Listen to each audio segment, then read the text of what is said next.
Bonjour et bienvenue dans mon podcast Optimisme, le podcast, une série d'épisodes pour changer de regard sur la vie et sur nous-mêmes. Je suis Valérie Segré, sophrologue depuis 2018 et thérapeute quantique depuis plus de 3 ans. Récemment, je suis aussi devenue praticienne en massage du ventre Chin et Tsang. J'offre des consultations en cabinet et à distance pour les séances quantiques et la sophrologie. Dans la vie, je suis passionnée par les pratiques permettant de se connaître et de reconnecter à sa nature véritable. À travers mes soins et la sophrologie, j'explore les différentes origines des différents blocages psychocorporels et émotionnels présents dans les corps des personnes. Je m'adresse à ceux qui souhaitent mettre plus de vie dans leur vie, ouvrir leur cœur à la vie et ce faisant ouvrir peu à peu leur conscience. Dans ce podcast, je partage mes compréhensions développées au fil de mes pratiques et de mes expériences personnelles.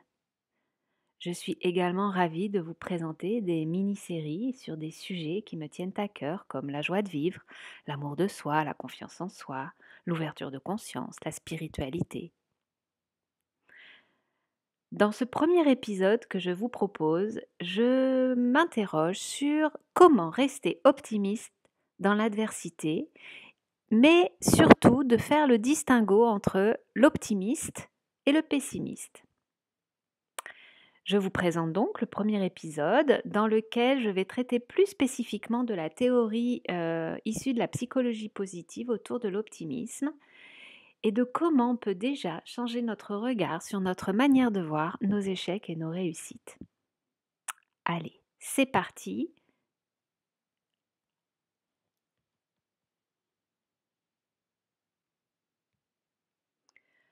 C'est un gros challenge, n'est-ce pas, de conserver l'optimisme dans l'adversité face aux situations difficiles. Longtemps pour moi, c'était inimaginable. Et même encore aujourd'hui, parfois, je retombe dans mes vieux schémas, dans mes vieux travers et parfois, je me laisse emporter par un pessimisme quand rien ne tourne comme je le souhaite.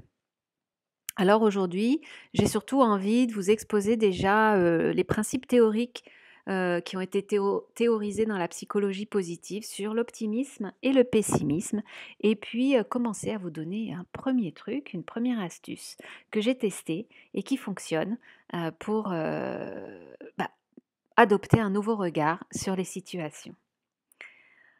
Alors je vais commencer par vous donner mes définitions des deux termes majeurs du titre, optimisme et adversité. Selon moi, parler d'adversité nous place dans la posture de celui qui subit, dans le rôle de la victime. Nous nous sentons en position d'être agressés par quelqu'un ou par une situation. L'adversité peut être de différentes natures. Ce sont les situations qui ne se déroulent pas tout à fait comme nous le voulions ou comme nous nous y attendions. Cela signifie que nous posons des attentes et que celles-ci sont déçues. Ou alors l'adversité peut venir de personnes qui nous semblent hostiles ou en tout cas qui ne favorisent pas un déroulement fluide et optimal des événements. Pour moi, tout cela vient nous parler du jugement que nous portons sur les faits, sur les situations et les comportements des autres, de ceux qui nous entourent. Pour moi, l'adversité, c'est un point de vue. Ceci étant posé, qu'est-ce qu'on peut déjà comprendre? Si je change de point de vue sur l'adversité, sur ce qui s'oppose à ma volonté, ma capacité à rester optimiste peut alors se développer. Venons-en à ma définition de l'optimisme. Alors, je vais déjà donner celle du dictionnaire Larousse. Le Larousse nous dit que l'optimisme, il y a 3 sens, mais j'en ai retenu 2. C'est la disposition de l'esprit à prendre les choses du bon côté. Alors, c'est assez vague, je trouve, comme définition, parce que qu'est-ce que ça veut dire, prendre les choses du bon côté? Et le deuxième sens que j'ai retenu, c'est aussi l'optimisme, la confiance dans l'issue favorable d'une situation. Ça signifie que là encore, c'est aussi un point de vue, c'est une disposition de l'esprit qui favorise la confiance. Que dit-on de l'optimisme et de son contraire dans le domaine de la psychologie positive? Martin Seligman est un des pères de la psychologie positive et il nous dit: la vie inflige les mêmes contretemps à l'optimiste et au pessimiste, mais l'optimiste y résiste mieux.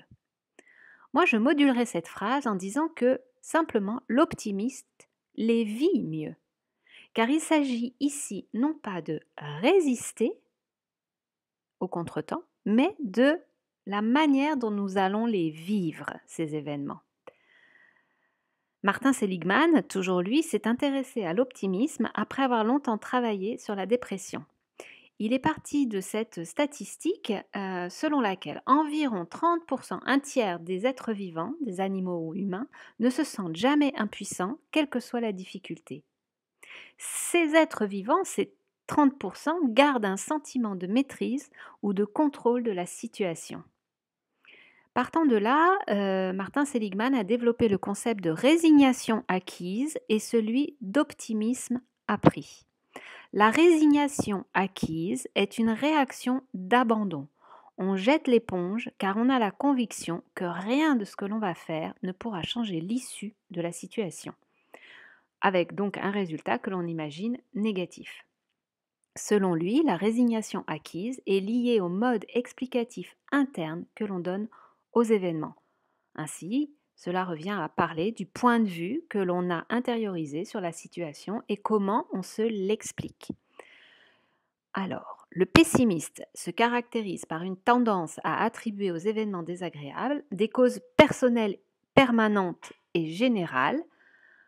Ainsi, il peut se dire « c'est toujours comme ça, je ne suis pas fait pour ». Ce même pessimiste va attribuer à ses réussites des causes extérieures instables, qui donc ne vont pas se reproduire, et spécifiques. C'est grâce à la chance qui. Ce mode de pensée fait qu'il pense que les échecs sont de sa faute, qu'ils sont contrôlables et qu'ils vont durer toute sa vie, et à l'inverse, il va minimiser ses réussites en les attribuant à la chance ou à des éléments extérieurs.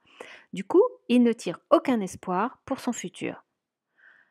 L'optimiste, eh bien, il pense exactement à l'opposé. Il s'attribue les réussites, il ne les attribue pas à la chance, mais comme s'ils étaient de sa faute, enfin que c'était grâce à lui, que ces réussites sont contrôlables et qu'elles vont durer toute sa vie. Et en revanche, il va minimiser les échecs, c'est-à-dire qu'il va dire que c'est la faute à pas de chance. Voilà. Ou que ce sont les éléments extérieurs qui l'ont empêché de réussir. Ainsi, on a déjà une première clé qui se dessine, pour garder l'optimisme. Mais en vrai, c'est effectivement, ça se décide. Ça signifie que si on arrive à transformer notre modèle explicatif interne des situations qui nous arrivent, cela peut nous permettre de conserver une vision optimiste de la situation.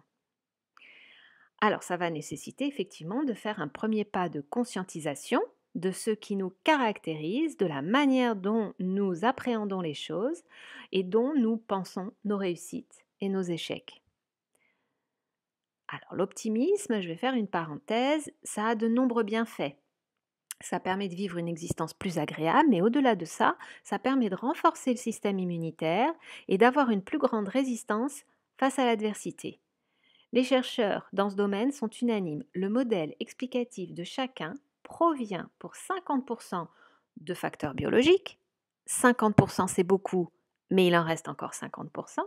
Il y a 10% qui sont des facteurs des circonstances extérieures et il reste 40% de facteurs psychologiques.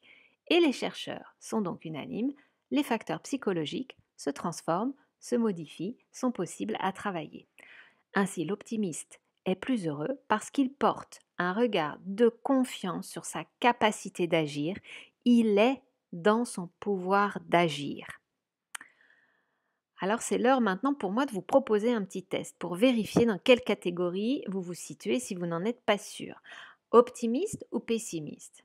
Alors évidemment, rien n'est gravé dans le marbre, puisqu'on vient de dire que 40% de nos facteurs sont psychologiques et donc peuvent être modifiés. Et c'est surtout que tout est toujours à nuancer. On n'est jamais tout pessimiste ou tout optimiste. Il y a certainement quand même une grande tendance en chacun de nous et peut-être que déjà dès à présent, vous pouvez vous déterminer dans une des deux catégories. Mais si ça n'est pas le cas, vous pouvez prendre une feuille de papier, faire 2 colonnes Dans celle de gauche, vous notez votre plus grande réussite jusqu'à présent. Et dans la colonne de droite, vous notez votre plus grande défaite jusqu'à présent. Laissez venir ce qui vient en premier. Prenez vraiment le temps de faire le test. Ça ne peut pas se faire forcément en 5 minutes parce que l'idée, c'est vraiment d'aller creuser. D'aller creuser les deux situations, la réussite, la défaite ou l'échec, et d'écrire les causes que vous leur attribuez. Donc, identifiez dans les causes. Ensuite, vous identifierez dans les causes celles qui relèvent de l'extérieur, de vos croyances et de celles qui relèvent de vos actions. Alors, je vais vous donner un petit exemple. Pour la réussite, prenons l'obtention d'un diplôme qui comptait beaucoup pour vous. Peut-être que dans les causes, donc là, vraiment, il va falloir prendre le temps d'aller essayer de faire le tour de toutes les causes, on va dire, pour lesquelles vous avez obtenu ce diplôme. Alors ça peut être j'ai travaillé dur, j'ai une capacité de travail importante, j'ai eu de la chance, je suis tombée sur les sujets que je connaissais bien, j'étais calme et détendue, ou l'examinateur m'appréciait, ou enfin toutes les circonstances, ça peut être même la météo, ça peut même être un événement familial, ça peut être plein de choses qui ont fait que vous avez réussi. Donc vous essayez vraiment de faire une liste presque exhaustive. Pour l'échec, vous allez faire de la même façon pour la défaite. Vous allez, ou une situation vraiment difficile qui vous a mis mal, on va dire, que vous avez mal vécu. Par exemple, là, j'ai pris l'exemple d'un emploi que l'on ne peut pas garder, soit parce qu'on a été licencié, soit parce qu'on n'a pas pu rester pour différentes raisons. Et donc justement, ces raisons, vous allez les noter. Alors, ça peut être le manager était un idiot, je n'ai jamais eu de chance dans tous les emplois que j'ai occupés, je ne me sens pas à ma place dans le monde du travail, je n'ai pas fourni les efforts que j'aurais dû, je ne m'entendais pas avec un tel, je n'ai pas pu continuer dans ce travail pour telle et telle raison. Vous notez tout. Voilà. Et donc, comme je le disais tout à l'heure, quand vous avez noté toutes les raisons, vous allez surligner en couleur, mettre différentes couleurs, la couleur des causes qui sont de votre fait, de votre responsabilité, une autre couleur pour les causes qui ne sont pas de votre fait, qui sont dues à d'autres personnes, par exemple, ou à des événements extérieurs dans votre vie. Voilà. Vous notez cela. Et en fonction de ça, vous allez voir se dessiner une tendance de j'attribue mon bonheur ou ma réussite et mon échec à l'extérieur ou à moi-même. Voilà, vous allez voir se dessiner une tendance. Si vous attribuez une majorité de causes à des circonstances que vous ne pouviez pas maîtriser, ou à penser que c'est la faute des autres, c'est la faute ou que vous avez des croyances, beaucoup de croyances sur j'ai pas de chance, c'est toujours comme ça pour moi, je suis pas fait pour ça se passe toujours ainsi, ça signifie quand même que vous avez une grande tendance au pessimisme. Alors être pessimiste, c'est pas grave, et en plus, ça peut être quelque chose de moteur, ça peut être un moteur malgré tout. Ce pessimisme, il a permis à nos ancêtres de survivre, ne l'oublions pas. C'est grâce à leur capacité à penser au danger, à ce qui pouvait arriver de pire, que, eh bien, ils ont survécu. D'ailleurs, Georges Bernard Shaw a dit: les optimistes inventent les avions, les pessimistes inventent les parachutes. Donc les deux sont des forces motrices, simplement il y en a une qui est beaucoup plus agréable à vivre que l'autre. Donc, à vous de choisir finalement, hein. Il n'y a pas d'obligation à rester optimiste à tout prix. Ça permet de relativiser tout ça, nos tendances respectives, et d'accueillir vraiment notre pessimisme avec plus de bienveillance. Alors maintenant, il est temps d'aborder comment on fait pour inverser notre modèle explicatif interne qu'on a sans doute acquis de par notre éducation, de par nos expériences et de par un environnement depuis notre enfance.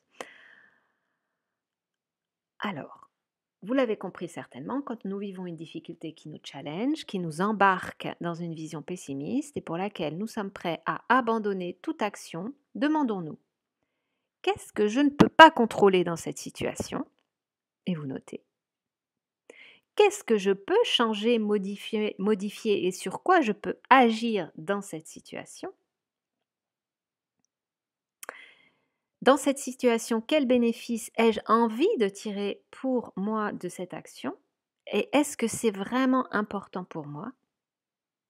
Donc c'est important de se demander si ça vaut le coup de, voilà, de se mettre martel en tête ou de tomber dans le pessimisme. Et enfin, quelles sont les actions que je peux mettre en place pour réussir, pour continuer d'avancer, pour dépasser cet obstacle? Là encore, ça demande un petit peu d'introspection, mais ça a le mérite de poser noir sur blanc les faits et de ne plus se laisser embarquer par le petit vélo qu'on a dans la tête et qui mouline à contresens. Et ça permet de faire le point sur ce qui est réellement important pour nous et sur ce qu'il est possible pour nous de réaliser. Cela nous remet dans notre pouvoir d'agir et ça en toute objectivité. Alors voilà, c'est terminé pour aujourd'hui. J'espère que cet épisode vous aura apporté quelques clés. Je vous retrouve pour le prochain épisode, toujours autour de l'optimisme, avec des nouvelles clés de compréhension et des petits trucs et astuces pour le garder et le développer. N'hésitez pas à liker et à partager ce podcast pour le faire connaître et le faire circuler. Je vous souhaite une très belle fin de journée ou une très belle journée, qu'elle soit douce et légère, et je vous souhaite d'avancer dans votre vie le cœur ouvert et empli d'optimisme. Je vous remercie, je vous dis à bientôt.